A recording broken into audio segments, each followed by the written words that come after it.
Hi, good evening. Welcome along to the Transfer Show. Tim Thornton and Mark McAdam are here tonight to bring you the very latest transfer stories. Now, Erik ten Hag has just finished his news conference. We'll tell you what United are up to, and there's lots to update on. Right, we'll bring you news from Tottenham as well. Ange Postecoglou has confirmed the club are in talks with the defender. We'll tell you who.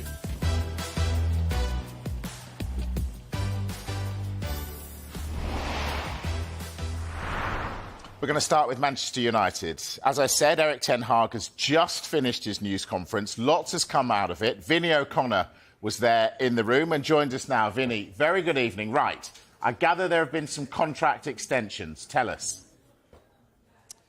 Yes, that's right, Mike. There's been, well, it was 5 players that we spoke about with Erik ten Hag today who were all in a similar situation to the one David De Gea faced last summer as well. And Manchester United were talking here with him over possibly exercising their option to extend his contract at that point, but ultimately decided not to. So 2 players who are in a little bit of limbo at the minute, certainly Rafa Varane and Anthony Martial. On top of that, though, it looks like the likes of Aaron Wan-Bissaka, Victor Lindelof and Hannibal will be staying around for an extra year, because this is what Erik ten Hag had to say a short while ago. We are talking with Rafa Varane and with Anthony Martial, and we triggered the options. So we have triggered the options on Aaron Wan-Bissaka, Victor Lindelof and Hannibal. Right, and why are you talking to the other 2 rather than just... I think that is an internal discussion between the club and the player. Vinny, that is interesting. Anthony Martial sticks out there. I want to talk about Jadon Sancho, though. We know he's on his way out of the club. What did Erik ten Hag say about it? Not an awful lot, Mike. We did press him a little bit on the subject as well. Of course, Jadon Sancho has been frozen out of the first-team picture since August and the 3-2 victory over Nottingham Forest. And it all came about because of the fallout with Erik ten Hag. And remember, Jadon Sancho posting on social media and effectively a response to Erik ten Hag's criticism over the levels he was reaching in training. And Erik ten Hag very critical, and in response to that, Jadon Sancho put out that social media post where he said he felt he was being made a scapegoat and effectively accused his manager of lying in that instance. So it looks like there is a resolution coming to that whole situation with that potential loan move to Borussia Dortmund. But as I say, Erik ten Hag was staying pretty tight-lipped about it. Oh, I can't say anything about that. We have to wait and see how things are going. And when we have news, of course, then we will tell you. In broader terms, though, with it being a loan deal, does that say that he still has a future here at Manchester United, or is it more that Borussia Dortmund would only want to take him on loan just now? So, as I say, I can't say anything about this subject because there is no news. So no hint as to whether a 6-month loan deal leaves the door open for Jadon Sancho still to have a future here at Manchester United. But what we can tell you is that talks are progressing well between United and Borussia Dortmund over that proposed loan deal that will see Jadon Sancho returning to Dortmund until the end of the season. And we expect further developments on that in the coming days. Vinny O'Connor, live from Manchester. Thanks, Vinny. Mark McAdam, that's interesting. Contract extension for Anthony Martial. Is that a surprise? A big surprise, and I think most Manchester United fans will look at Erik ten Hag there speaking to the media today, and they'll be surprised at that because he's been perhaps one of those players that hasn't reached the expectations that Manchester United fans and the club expected when they invested so much in him. He hasn't scored the level of goals as well that's perhaps required for a Manchester United forward. But I guess what the new ownership of Sir Jim Ratcliffe and Ineos, who have got a 25% controlling share when that gets rubber stamped and ratified, will be thinking is that we are protecting our investment. We've invested a lot of money into these players, so therefore, instead of them going on a free transfer, we'll extend their contract, we'll keep them at the club, and therefore we have control over what happens next. I think the whole of Manchester United is in a bit of an interesting spot because for the next 6 months, Sir Jim Ratcliffe is going to go in there with his team, with his new sporting director, with a new infrastructure. We know that he wants control over the football side of the club, and he'll have to assess everything from the manager, the players, the backroom team, the training ground, and then start to put his stamp on the football club. And perhaps he feels that by extending these contracts, that gives him a little bit of protection, knowing these are the players we've got in the building. So therefore, trying to sign new players is sometimes more expensive than keeping the ones you've got. But Tim, isn't it interesting? Because Ineos indicated that actually they would be prepared to cut their losses and lose money on players if they wanted them out of the building. But this seems, as Mark says, to be completely the opposite. Yeah, I get the point about protecting the investment, but if a club doesn't come in to sign one of those players, then Manchester United could have the likes of Anthony Martial there for the next 1, 2, 3 years. He's been there since 2015, so we're approaching his 9th year at Manchester United. I think he scored just over 60 goals for the club. Is that the profile that Manchester United need moving forward if they're going to close the gap on the teams above them? And I think that's the issue. Yes, protect the investment, but if Anthony Martial decides to stick around for the remainder of his contract, where does that leave Manchester United? And historically, and certainly in the recent history, Manchester United don't have evidence to suggest that they can generate big funds on player sales. You've seen Manchester City do it.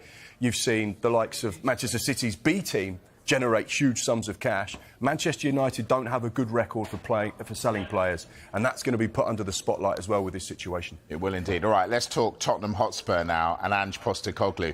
Now, the Tottenham manager has, unlike many of his counterparts, been very open about the fact the club needs to bring players in this month.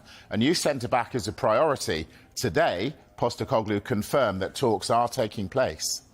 There's a lot of sort of moving parts in a window like this, and like I said, January you don't expect too much sort of in terms of activity, but I think I've said before that what's important is every opportunity we have to strengthen the team and strengthen the squad, we should try and take, and depending on sort of the opportunities we have to do that in this sort of month, we'll try and do.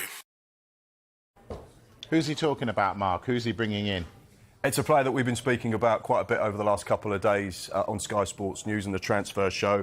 It's Radu Dragusin, 21-year-old Romania centre-back, currently at Genoa.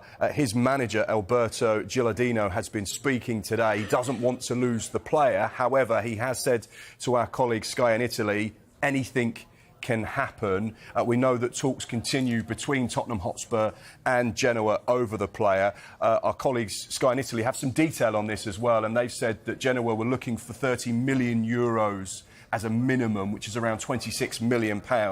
They've said that there was an initial verbal offer from Tottenham that was around 23 million euros, around £20 million.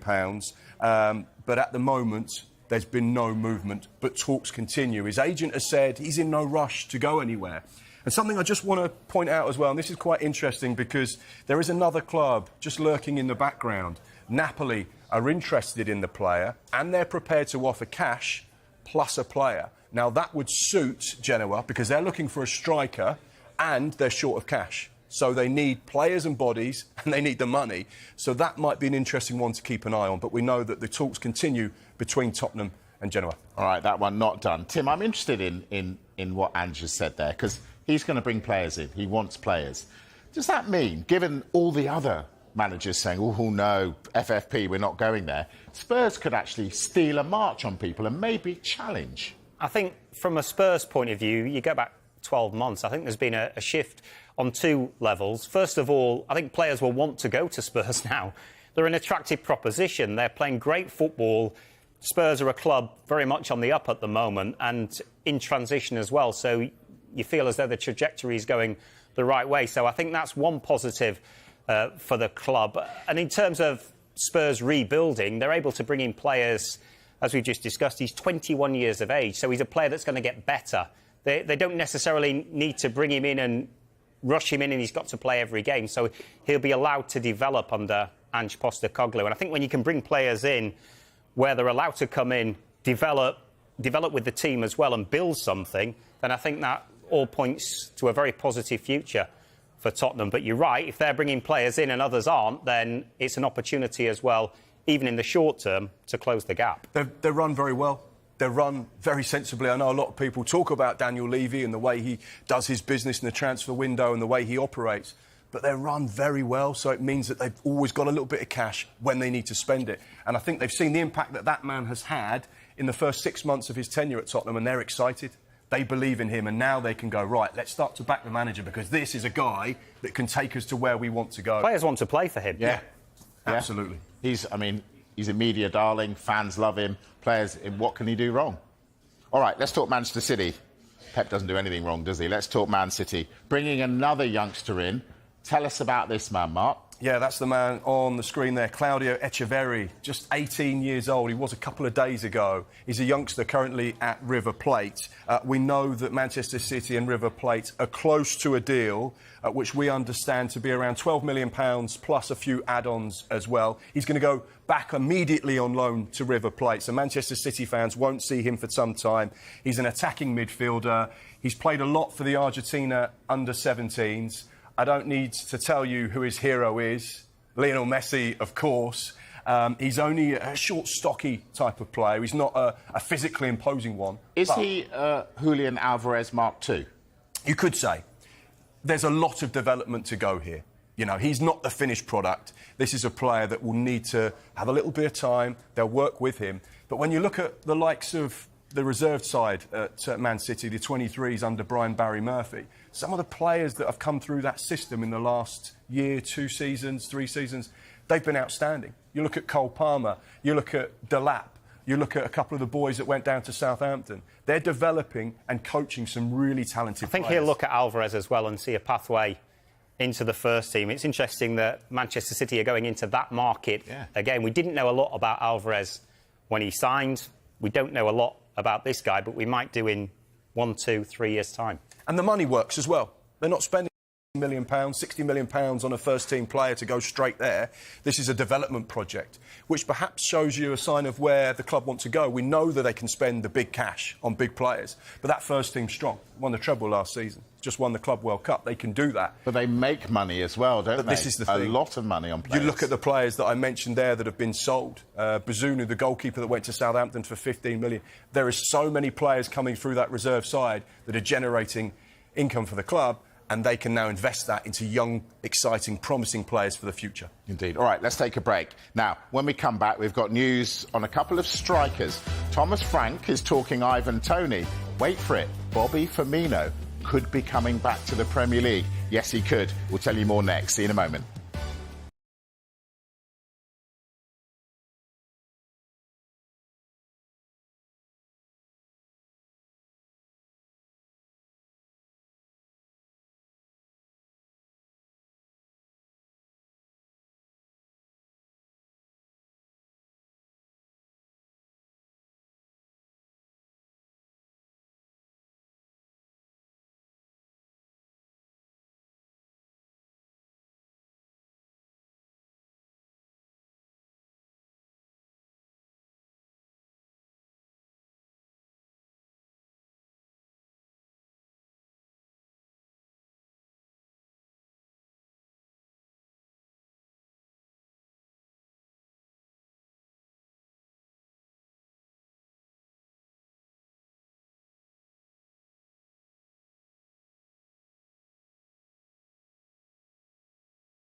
Now, we're just into the window, but we have spoken about Kylian Mbappe every day. Now, he's spoken about his future. Mark, what's he had to say? Yeah, he's been speaking. And like you say, this is something that you almost get familiar with in every single transfer window, talking about Kylian Mbappe, talking about his future, talking about Real Madrid. Is he staying at PSG? Is he going to sign a new contract? And Tim, actually, I think he said something today that just gives us a little bit of direction on things. Do you know what? He spoke after the game PSG in the French Super Cup last night. We know he's into the final 6 months of his contract, and he talked about his future, but he says he hasn't made a decision on his future. He's very motivated for this year, though, but he said we've got titles to go after that. After that, I haven't made up my mind yet. I haven't made a choice. So he's very much focused on the here and now. We know that Real Madrid, that link has been there for some time. Also talk of potentially coming to the Premier League at some stage in his career, but I think he's more focused on this season rather than his future beyond that. So no decision as yet, but despite that, I'm sure we'll still be talking about him throughout this window. All right, we've been here before, so what's going on? Well, there's this gentleman's handshake, isn't there, with the PSG owners that's the topic of conversation, because they believe, and they've said publicly, that Kylian has always said to us he won't walk away from PSG on a free transfer. He'll always protect the investment that we made in him that was in excess of £130 million. So we're relaxed.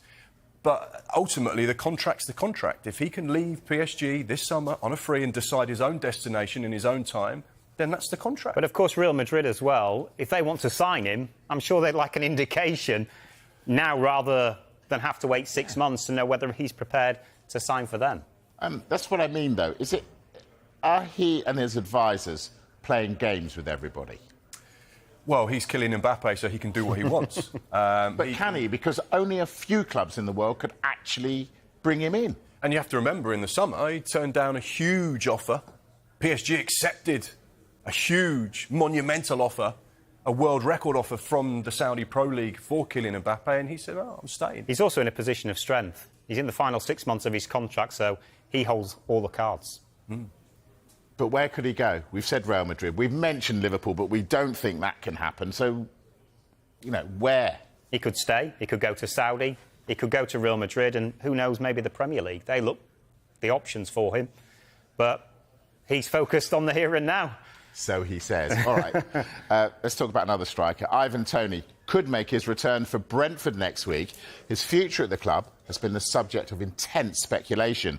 Well, Brentford's head coach, Thomas Frank, expects his striker to stay and thinks the club will be active in this window. Very short answer, yes. Yep. You want me to say more? Or? Please, yeah. Yeah. No, but, yes, he's a Brentford player. He's here.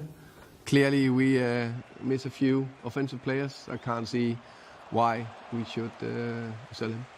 And I would love to have him here for a longer time. I'm convinced he will be active in the market.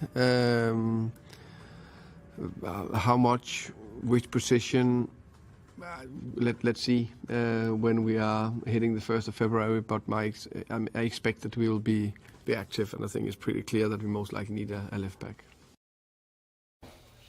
So, the manager thinks he's keeping his striker. Tim, do we think that's what is best for him? Well, I think we've got the European Championships coming up in the summer, so does he have a better chance of getting into Gareth Southgate's plans if he moves? The fact that he's not played a lot of football, it would be a gamble, I think, for any team to sign him off the back of the absence. And maybe he feels like he owes Brentford something as well, because he's not played for them yet this season. There are very few strikers out there of his profile, and everybody wants a striker, so I'm sure there'll be lots of interest. And, of course, it comes down to finance as well. We've talked about this quite a bit, the FFP situation. Who can actually afford him? In this window, I don't think there's many clubs that could actually afford him. I think we know that Arsenal are looking for a striker. We know that Chelsea are in the market for a striker. There are perhaps one or two other sides that are looking for that striker that will get them to where they want to be. Ivan Toney, clearly that man, but no one can really afford him. And as Tim alluded to, there are a number of clubs that are right up against it with regards to FFP. And this is a big deal. Big deals take a long time to come to fruition. And also, they're very expensive, not just with regards to wages and the signing-on fee, the agency fees. There's a big package that needs to be done. and to get something like that done in a short space of time. I think the interesting thing will be, how does he perform for Brentford over the next game, 2 games, 3 games? If he comes back, scores a hat-trick, plays brilliantly, that might change the dynamic. If he takes a little bit of time to warm back up to the Premier League, then teams will go, well, we can relax. But I think, like you say, Thomas Frank knows that that man staying at their club is crucial to them staying in the Premier League. Yeah, absolutely. And I guess, talking about Arsenal, we know they want a striker. They'd love him, but given that they've already got a player on loan from Brentford, that complicates things, doesn't it? Well, there's a reason why David Raya was signed on loan with a view to an obligation and a permanent transfer, is because financially Arsenal had to be astute and clever with the money that they had in the summer. Therefore, they couldn't just spend the £30+ million to get David Raya, and they had to do a loan with an option to buy. So therefore, that gives you a little indicator that perhaps there isn't as much flexibility financially as they would like. So therefore, that rules out them doing a loan or any kind of deal with Brentford, because you can only have 1 loan per club. So that's another indicator as to where we're at with this one. I also feel, as you say, with Tony, if something does happen, it's more likely to be towards the end of the window. I think clubs will take a look and just see how he comes back into the Brentford first team. If he scores goals, then suddenly, you know, the clubs, I think, will look at it and say, maybe we take the gamble now and not wait until the summer, if they can do the deal. Right, before the break, we mentioned Bobby Firmino. Mark, what's the story with him? Yeah, well, obviously, Liverpool icon, a player that scored bags of goals in the Premier League, went over to Saudi Arabia, and he has been offered to a number of Premier League sides in this window. We'll have a little bit more detail in the show at 7 o'clock. But he could be a name to watch between now and the beginning of February, and the window slamming shut. But, Tim, he's only just gone to Saudi. What's that saying if he's suddenly being touted around back here again? It says that he wants to come back to the Premier League because he's not enjoying it in Saudi, and he's proven in the Premier League, he's towards the end of his career. He'll do a job, I'm sure, for a team in the Premier League, and everybody wants strikers and players that can make a difference in that final third. So I think that's going to be an interesting one to see how it plays out, whether somebody takes a punt on him. You mentioned another striker yesterday, Ben Brereton Diaz, possibly going to Sheffield United. Is that still on? It is. It's very, very close. In fact, one source has told us that he's currently undergoing a medical. Chris Wilder was asked about it today. He wasn't drawn on specific targets, but it's my understanding that one is getting closer, and that deal could get done. It will be a loan deal, and Sheffield United will be hoping that he can make a difference again. We've talked a lot about strikers tonight, but he could make a difference in the final third of the field and get the goals that might give them a chance of staying in the division. He scored 44 goals for Blackburn in his final 2 seasons for club and country before moving to Villarreal on a free transfer. How much has he got for them? None. None. But he's a great player. He's a really good player. So it'd be interesting to see. I think if they get that deal over the line, they're getting a really hungry striker that wants to prove to Villarreal and to, you know, everyone, I can still score goals, I'm still a good player. And he gets a chance to play in the Premier League. Yeah, indeed. We've got about 10, 15 seconds, Mark. Quick one. Mark Kelly, what's the story with him? Out of contract, isn't he? Lloyd Kelly. Lloyd Kelly. No, you're Mark, he's Lloyd.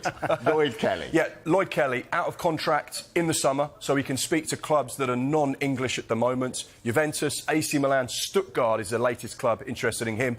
Bournemouth are still keen and hopeful that potentially they could give him a new contract. So it'd be one to monitor, but there is a lot of interest in Lloyd Kelly. OK, so much coming up at 7 o'clock on the Transfer Show, and whoever Mark Kelly is, who plays for the Dog and Duck, he's thinking I could get in the Premier League. Steady down. Much more coming up with the boys at 7. We've got Mark Hughes joining us, the former Manchester City boss, and he's got plenty to say, no doubt. Sky Sports News is next. See you in a moment.